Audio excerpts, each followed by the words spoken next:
اگر میری زوجہ گھر کا کام کرتی ہے، یہ بھی ضمناً آپ کو بتا دوں، بہنیں تو بڑی خوش ہوں گی، چھلانگیں لگائیں گی، عورت پر گھر کا کام کرنا واجب نہیں ہوتا، قضان، آپ اس پہ سختی نہیں کر سکتے، بلکہ اگر بچی ایسے گھر سے آئی ہے جہاں وہ پکا ہوا کھانا کھاتی تھی، خانسامہ وغیرہ تھا، اور اسے پکانا نہیں آتا، تو آپ کو پتا ہے شرعی مسئلہ کہ شوہر پہ اس کو پکا ہوا کھانا دینا واجب ہے، پکا ہوا کھانا۔ بیوی کے اوپر کپڑے دھونا، برتن دھونا، استری کرنا، بچے سنبھالنا کوئی واجب نہیں ہے، دودھ بھی پلانا ماں پر واجب نہیں ہوتا، ہاں اگر بچہ کسی اور ماں کا دودھ قبول نہ کرے تو الگ بات ہے، پھر اس کو پلانا واجب ہوگا، ورنہ ماں پہ دودھ تک پلانا بچے کو واجب نہیں ہوتا۔ یہ آپ نے دین کبھی سیکھا ہے؟ بیچاری ساری بہنیں ہماری چولہے کے سامنے کھڑی ہو کر 4-4 5-5 گھنٹے میں ڈشیں تیار کرتی ہیں، اور جب کھانا آپ کے سامنے لے کر آتے ہیں تو آپ لات مار کے کھانا پھینک دیتے ہیں، یہ بنا کے لائیے، نمک تیز ہے، بوٹی گلی نہیں، مرچیں تیز ہو گئی، کہاں ہے آج کل تیرا ذہن؟ انہیں بتاؤ کہاں ہے، پوری رپورٹ دو سارے دن کی، کہاں ہے ان کا ذہن؟ تمہیں استری شدہ کپڑے مل رہے ہیں، تمہارے بچے وہ سنبھال رہی ہے، تمہارے ہاتھ پاؤں تک وہ دبا رہی ہے، جب تم فریاد کرتے ہو اور فرمائش کرتے ہو چائے بن کر تمہارے سامنے آ جاتی ہے، وہ نوکر نہیں ہے ہماری، وہ اگر یہ کام کرتی ہے تو اس کا احسان ہے۔ ہم نے جب شریعت کو سیکھا تو ہم نے اپنے گھر میں یہ چیز واضح کر دی۔ میری ماشاءاللہ زوجہ بھی عالمہ ہے، اور پوری دنیا میں بہت سارے ممالک سے لوگ ان سے پڑھ رہے ہیں، سارے بچے میرے عالم مفتی بن رہے ہیں، بچی بھی میری وہ عالمہ بن رہی ہے، ہم نے تو گھر میں ایسا ماحول بنا دیا۔ لیکن اب آپ کہیں گے مفتی صاحب جب ہم بیوی کو کہہ دیں گے تو اس پہ واجب نہیں، وہ کہاں کام کرے گی؟ کرے گی۔ انہیں یاد دلائیں کہ بی بی فاطمہ رضی اللہ تعالیٰ عنہ پر بھی واجب نہیں تھا، لیکن گھر کا سارا کام خود ہی کرتی تھی وہ۔ لیکن اب میں جو آپ کو سمجھانا چاہ رہا ہوں، اگر ایک بیوی پہ کوئی چیز واجب نہیں تھی، اس میں کوتاہی ہوئی، کیا آپ کے لیے جائز ہے کہ آپ اس کے منہ پہ تھپڑ مارے، اسے ماں بہن کی گالیاں بکے کہ آپ کے کپڑے پہ استری کیوں نہیں کی؟ اگر وہ چائے بنانا بھول گئی تو کیا آپ کے لیے جائز تھا اس کو لات مارنا؟ اگر ہے تو لائیے شریعت کی دلیل پیش کریں، ورنہ میدان محشر میں گرفت کے لیے تیار رہیں۔ اللہ تعالیٰ نے ایک آزاد مخلوق کو آپ کے تابع کیا ہے، وہ غلام یہ کنیز نہیں تھی، آزاد مخلوق کو آپ کے تابع کیا ہے۔ اس کا کیا مطلب ہے؟ وہ آپ کی کوئی غلام یہ کنیز تو نہیں بن گئی کہ آپ جس طرح چاہیں اس کے ساتھ رویہ اختیار کریں۔ میدان محشر میں حساب کتاب ہوگا۔ میرے آقا نے اپنے آخری خطبوں میں اہم ترین باتیں کی، اسی سے اندازہ کر لیں کہ کتنی اہم بات ہے کہ سرکار نے ارشاد فرمایا، اللہ تعالیٰ نے تمہاری بیویوں کی شکل میں ایک کمزور مخلوق کو تمہارے تابع کیا ہے، میں تمہیں تمہاری بیویوں کے معاملے میں ہمیشہ تمہیں اللہ سے ڈراتا ہوں، تم اللہ سے ڈرتے رہنا، ان پر ظلم مت کرنا۔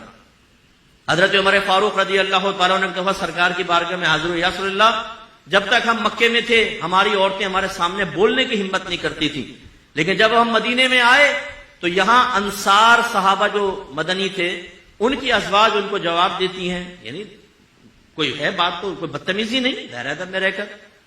تو کل میری زوجہ نے بھی مجھے جواب دیا، سرکار مسکرا دیے، اور آپ نے شاید فرمایا کہ عمر عورتیں ٹیڑھی پسلی سے پیدا کی گئی ہیں، اگر ان کو سیدھا کرنے کی کوشش کرو گے تو یہ ٹوٹ جائیں گی، ان کو ایسے استعمال کرو۔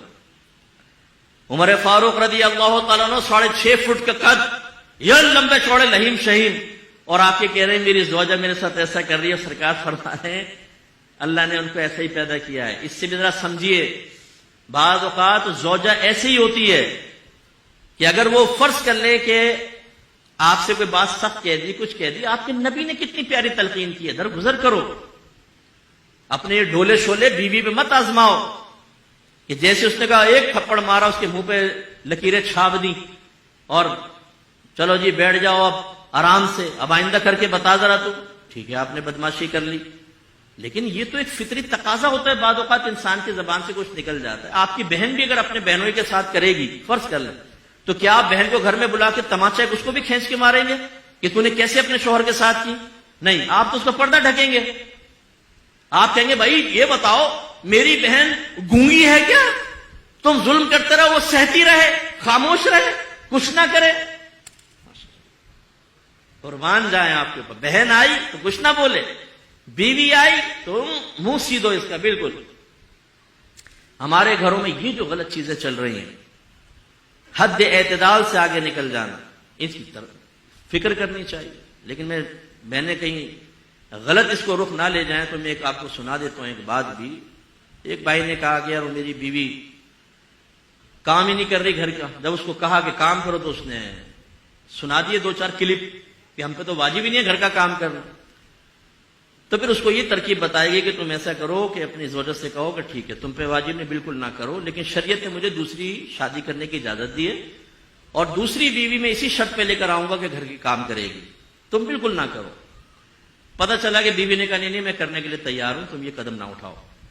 تو یہ بہنوں کو بھی چاہیے دیانتاً گھر کا کام کرے. لیکن میں جو آپ کو سمجھانا چاہ رہا ہوں، اب یہ دیکھیں، ہم میری والدہ ابھی فوت ہوئی ہیں، والد بھی تھے، والدہ. ہم نے زوجوں کو صاف بتا دیا تھا کہ آپ پر ہمارے ماں باپ کی خدمت کرنا واجب نہیں ہے، لیکن ماں باپ سمجھ کے کریں گی تو آپ میرا دل جیتیں گی، ہماری دل جوئی ہوگی، خوشی ہوگی. نہیں کریں گی ہمیں کوئی شکوہ نہیں ہوگا آپ سے. یہ کلیئرلی ہمیں میسج دینا لازم ہے تاکہ ہمارے بچے بھی اس کو سیکھیں اور سمجھیں.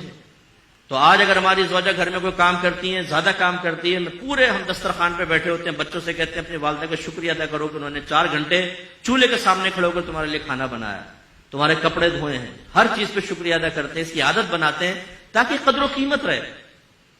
تو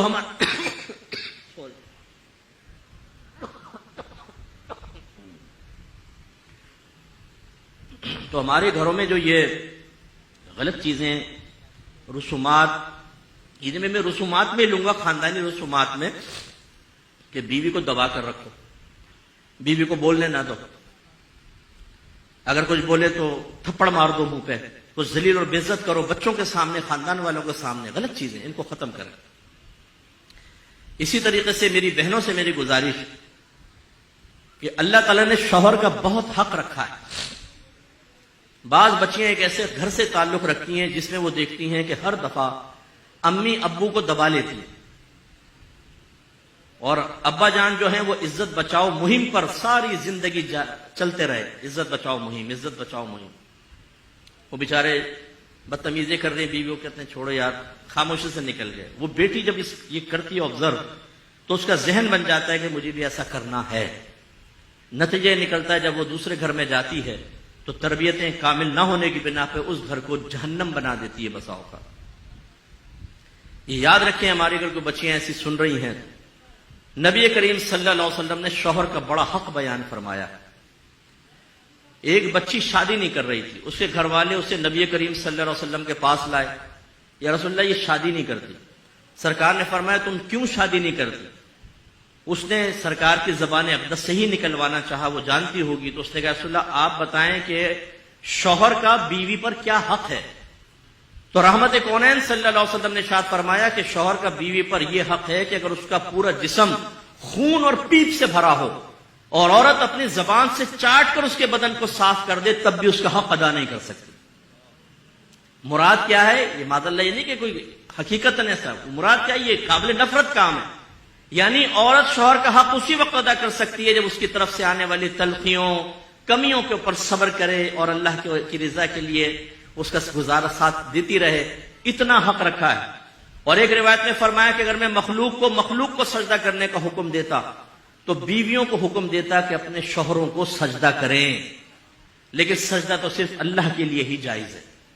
اس سے ہماری وہ بہنیں ذرا درس حاصل کریں جو شوہر کو آنکھوں میں آنکھیں ڈال کے گفتگو کرتی ہیں، بعض اوقات تو گریبان پکڑ لیتی ہیں، ماں بہن کی گالیاں بکتی ہیں. ہمارے پاس تو کیسز آتے رہتے ہیں اس طرح کے بے شمار. وہ ایک بہن نے روتے ہوئے کہا مفتی صاحب میرے شوہر نے مجھے مارا پیٹا گالیاں بکیں. تو میں چونکہ تجربہ کار ہوں ان چیزوں کا، تھوڑا سا تجربہ کار سے مراد لوگوں کے مسائل سننے کے اعتبار سے، یہ نہیں کہ گھر میں کوئی تجربے کر رہا ہوں. تو میں نے ان خاتون سے کہا کہ آپ پہلے تو رونا بند کریں، پھر مجھے سچ سچ بتائیے گا آپ نے کیا کیا تھا. کہنے لگے میں نے بھی گریبان پکڑ کے کھینچا تھا اور گالیاں کڈی سی. لو جی بھیا آپ نے کیا کیا؟ یہ تو یہ ہمارے یہاں چل رہا ہے. ایک مخصوص کمیونٹی ہے ہمارے ملک میں، اس سے تعلق رکھنے والی ایک بچی تھی، اس نے اپنا بتایا کہ میں نے شوہر کو زمین پہ پٹک دیا اور چھری اس کی گردن پہ رکھ دی اور میں نے کہا دے 3 طلاق. اس نے 3 طلاقیں دے دی. مفتی صاحب ہو گئی 3 طلاقیں. اب بھولے پن کی انتہا دیکھیں آپ، اور اس کی شیرنی کی بہادری دیکھیں آپ. اب یہ لڑکی کیسے سے بہادر بن گئی؟ اپنی ماں کو دیکھا ہوگا، اپنی خالہ کو دیکھا ہوگا کہ ہر ایک نے لمبے ناخن رکھ کے منہ کے شوہر کے منہوں کو چھیلا ہے اور کچلا ہے، تو وہ بھی اس میں پڑ گئی. تو اس کا مطلب یہ ہوا کہ ڈس بیلنسی جو ہے وہ جانبین سے ہے اور بڑوں کی طرف سے بھی ہے، اور ان سب کا نتیجہ اور معال وہی ہوگا جو میں نے ابتدا کی، علم دین سے دوری، شریعت سے دوری۔ ہمیں پتہ ہی نہیں کیا کرنا ہے، کیا نہیں کرنا، کیسے کرنا ہے، کیسے نہیں کرنا۔ اپنی عقل، اپنے خاندان، اپنے دوستوں یا سہیلیوں یا بڑوں کے مشوروں سے جب آپ گھر چلائیں گے تو ہزارہا چیزیں شریعت کے خلاف ہوں گی اور ان کی بے برکتی آپ کے سامنے آئے گی۔